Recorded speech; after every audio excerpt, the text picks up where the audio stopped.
Megastar చిరంజీవికి పద్మ విభూషణ్ దక్కింది. దేశంలోనే రెండవ అత్యున్నతమైన అవార్డు ఆయనను వరించింది. దీంతో మెగా అభిమానులతో పాటు తెలుగు రాష్ట్రాలు గర్వపడుతున్నాయి. పద్మ విభూషణ్ దక్కడంతో చిరంజీవిపై అభినందనలు వర్షం కురిపిస్తోంది. సినీ రాజకీయ ప్రముఖులు మెగాస్టార్ ఇంటికి వెళ్లి ఆయనకు అభినందనలు ఇస్తున్నారు. సోషల్ మీడియా వేదికగా కూడా చిరుకి అభినందనలు వెల్లవెత్తుతున్నాయి.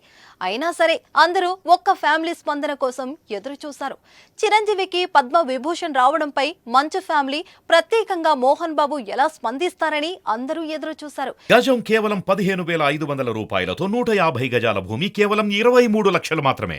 ఎందుకంటే మోహన్ బాబు ఫ్యామిలీకి మెగా ఫ్యామిలీకి ఉన్న అనుబంధం అలాంటిది. మరి ఎన్నోసార్లు మోహన్ బాబు చిరంజీవి మధ్య అభిప్రాయ భేదాలు తలెత్తినా, మా ఎన్నికల సమయంలో కొంత గ్యాప్ వచ్చినా మంచు విష్ణు లాంటి వారు మెగా బ్రదర్స్ నాగబాబుపై ప్రత్యక్షంగా పరోక్షంగా విమర్శలు చేసినా అవి తాత్కాలికమే అని చెప్పి మళ్లీ కలిసిమెలిసి ఉన్నారు. దీంతో చిరంజీవికి అవార్డు రావడంపై మంచు ఫ్యామిలీ ఎలా రెస్పాండ్ అవుతుంది అనే ఆసక్తి అందరిలో నెలకొంది.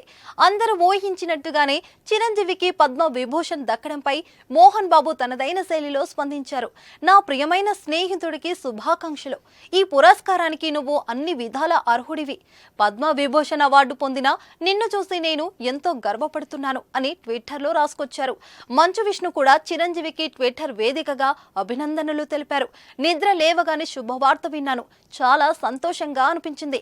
చిరంజీవి గారికి ఎంతో విలువైన పద్మ విభూషణ్ అవార్డు రావడం చాలా ఆనందంగా ఉంది.